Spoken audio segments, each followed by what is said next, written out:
안녕하세요. 한 주간의 인천을 달구었던 현안에 대해 짚어보는 NIB 하디슈입니다. 오늘 원태규 기자 스튜디오에 나와 있고요. 함께 이야기 나눠보겠습니다. 안녕하세요. 안녕하세요.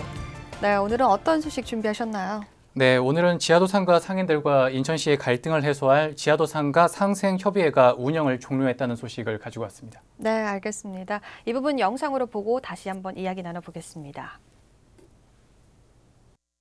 지하도상가를 양도, 양수, 재임대하는 건 불법입니다. 다만 인천시는 과거에 이를 조례로 허용해왔습니다. 이젠 불법을 끊으려 하는 인천시와 계속 재임대 허용을 요구하는 지하도상가 상인들의 갈등은 커져만 갔습니다. 양측의 갈등을 해결하기 위해 상생협의회가 출범한 겁니다. 상인들의 피해를 최소화하면서 실정법에 맞는 방안을 세우는 게 관건이었습니다. 하지만 1년간의 활동 끝에 이 상생협의회 운영이 종료됐습니다. 인천시와 지하도상가 상인들이 끝내 합의점을 찾지 못했기 때문입니다. 상생협의회를 통해서 시민들의 바람 혹은 점포주 임차인들께서 걱정하고 계셨던 부분들을 잘 합의해내고 새로운 상생 방안을 도출하기 위한 활동을 1년여 해왔는데 그 합의를 잘 맞춰지지 못한 점 송구스럽게 생각합니다. 피해는 고스란히 지하도상가 상인들의 몫이 됐습니다. 인천시는 관련법에 따라 강제 집행까지 예고하고 있기 때문입니다. 하지만 양측의 협의는 계속될 걸로 보입니다. 인천시 관계자는 추후 다른 형태의 논의가 이어질 거라고 밝혔고 인천 지하도상가 상인들도 다시 논의를 하겠다는 의지가 강합니다. 최근 인천 지하도상가 연합회는 임원진을 새로 선출하고 5월로 예정된 인천시 의회 임시회를 준비하고 있습니다. 하지만 가장 큰 문제는 지하도상가 상인들마다 입장이 다르다는 것. 연합회는 법인단체인 인천지하도상가 연합회가 중심을 잡아가겠다는 계획인데 서로 간에 원만한 합의점을 찾을 수 있을지 주목됩니다. NIB 뉴스 원태규입니다. 네, 영상 보고 왔는데요. 이 지하도상가 상인들의 문제는 사실 몇 번 다뤄진 점이 있는데 그런데 왜 갈등이 발생하게 된 건가요? 네, 여기 기사에서도 보셨지만은 공유 재산인 지하도상가는 원래 전대나 뭐 다른 사람에게 재임대가 안 되는 거거든요. 네. 근데 이게 상위법으로 지난 2005년에 제정이 됐는데 인천시가 그 법이 생기기 이전인 2001년에 조례로 이걸 허용을 해왔어요. 양도와 양수 재임대를 허용을 해왔어요. 네. 다시 말해서 인천시가 과거에 조례로 허용을 하던 전대를 상위법이 개정되면서 이게 맞게 변경을 했어야 됐는데 네. 이제까지 변경을 못 해왔던 거죠. 네. 결국 인천시가 최근 뭐 감사원이라든가 정부로부터 수차례 지적을 받았고 박남춘 시정부가 이번에 한번 바로 잡겠다라고 나서면서 갈등이 커지고 있는 상황입니다. 네, 그렇군요. 이 상인들 입장에서는 법대로 변경하게 되면 어떤 문제가 생긴다고 좀 주장을 하고 있나요? 네, 상인들 입장에서는 지금 인천시 조례로 이제까지 보장을 받아왔었는데 네네. 이제 와서 상위법 위반이라고 불법이라고 매도하는 건 말이 안 된다고 생각을 하는 겁니다. 네. 하루아침에 인천시가 아무런 대책도 세우지 않고 그냥 상인들에게 계약이 끝났으니 나가라라고 이렇게 통보를 하는 것이기 때문인데요. 네. 결국에는 이 상가를 매입을 할 때 구매를 상인들 같은 경우에는 일부 상인들 같은 경우에는 노후를 생각해서 지하도 상가를 구매해서 월세를 받아야겠다라고 이렇게 계획을 한 사람도 있고요. 네. 또 이게 문제는 또 2차, 3차 구매자로 넘어가면은 가격이 오를 때마다 더 큰 금액을 주고 구매를 한 네. 거잖아요. 그렇죠. 또 이게 또 어떤 상인분들은 이게 상가가 내 거다 보니까 내 소유다 보니까 뭐 문제가 생기면 수리를 하고 또 시간이 지나서 리모델링도 하고 이것도 뭐 자체 비용으로 처리한 상인들도 있고요.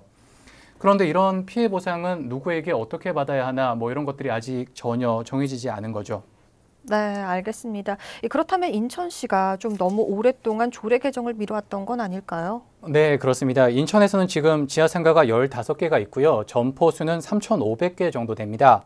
이 중에 70%가 임차인이 재임대를 하는 방식으로 운영이 되고 있고요. 근데 네. 조례대로라고 하면은 유예 기간이 내년 1월까지로 정해져 있기 때문에 이게 종료가 되면은 내년 1월이 이후가 되면은 법적으로 조례상으로 아무런 보호를 상인들이 받을 수 없는 상황입니다. 네. 이 때문에 인천시를 향한 비판도 제기되고 있는데요. 조례 개정을 제때 했어야 하는데 하지 못해서 화를 키웠다는 지적입니다. 그리고 그 피해는 고스란히 상인들이 받게 된 상황이고요. 네. 이게 결국은 불법이니까 이제라도 바로잡겠다는 건데 정말 선의의 피해자가 발생하지 않도록 원만한 합의점을 이번에 찾았어야 했는데 그러지 못하고 상생협의회가 운영을 종료하게 된 겁니다. 네, 그렇군요. 이 상생협의회는 종료됐지만 추가 논의는 계속 이뤄질 것으로 보이는데요. 원만한 합의점이 조속히 도출되길 기대해 보겠습니다. 네, 원태 기자 잘 들었습니다.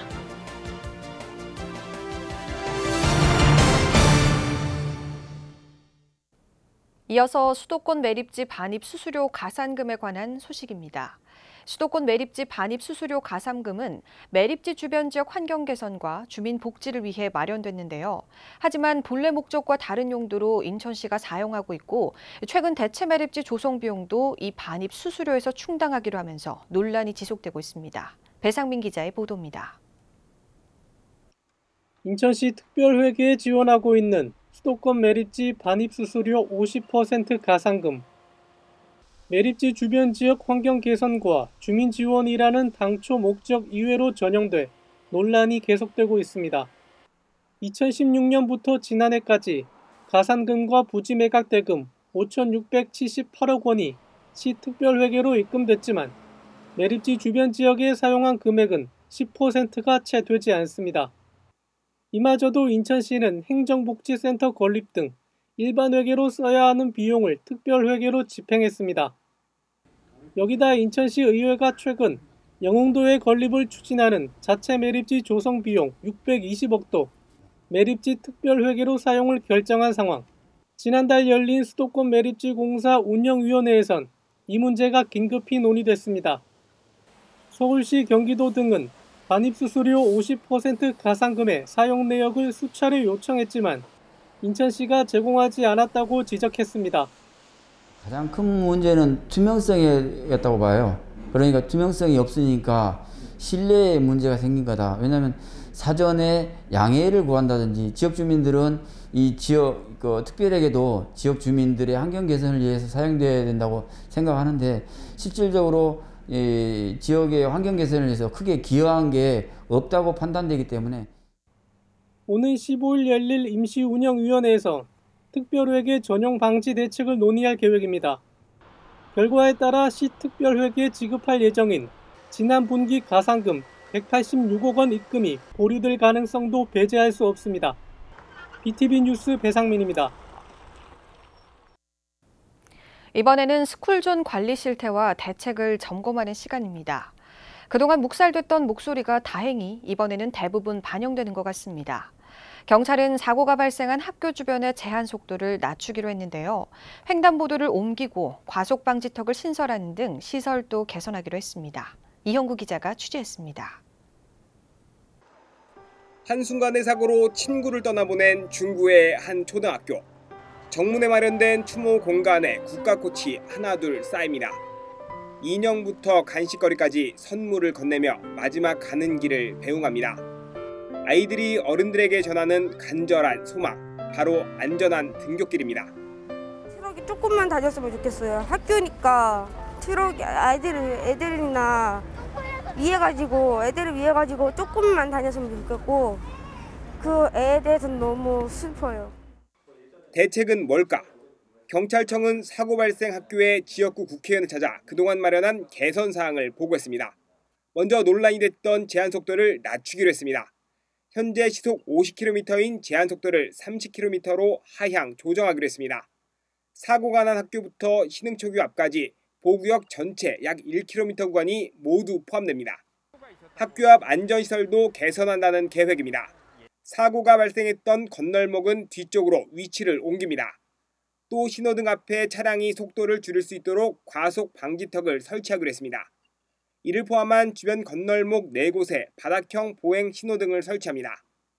차량 뒤엉킴 현상을 야기했던 학교 앞 유턴은 폐쇄하기로 했습니다. 경찰청은 인천시와 중구청 등과 협의해 4월 중에 시설을 개선한다는 계획입니다. 제가 지난번에 예결위에서 경찰청장한테 말씀드렸던 여러 보안 조치에 대해서 상당 부분 좀 해결이 됐다고 봅니다. 그래서 제한 속도를 50km에서 30km로 줄인다든지 그리고 횡단보도를 좀 옮긴다든지. 학교와 학부모들이 요구했던 화물차 통행 제한은 장기 과제로 미뤄졌습니다. 경찰청은 인천연구원과 교통공단, 화물연대 등과 협의해 장기적으로 추진한다는 계획입니다. 아이들의 시선을 가리는 전봇대 이설도 한전과 검토 중이라고 밝혔습니다. 다행히 사고 발생 지역의 제한 속도가 시속 30km로 하향됐지만 여전히 인천 지역 스쿨존 곳곳의 제한 속도가 50km에 달하는 상황. 배준영 국회의원은 도로교통법 개정을 검토하고 있습니다. 모든 스쿨존의 제한 속도를 30km 이하로 조정하고 제한 대상을 자동차에서 차마 등으로 확대, 건설 기계와 자전거 등까지 확대하는 방안을 검토하고 있습니다. 제한 속도를 할 수 있다라는 게 이게 법상의 규정입니다. 그래서 이것을 제한 속도를 법으로 이제 규정을 하는 게 맞는지 이런 것을 해외 입법례랑 같이 검토해서 필요하다면 입법 조치를 하도록 하겠습니다. 사고 후 열흘 남짓, 그동안의 문제로 지적됐던 부분에 대한 개선책이 마련됐습니다. 빠른 조치가 반가우면서도 왜 진작 바꾸지 않았을까 아쉬움도 남는 대목입니다.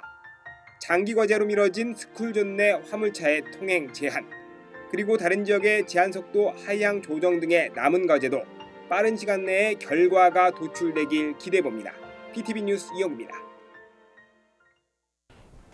한 주간의 인천을 달구었던 이슈를 짚어보는 NIB 핫이슈는 여기까지입니다.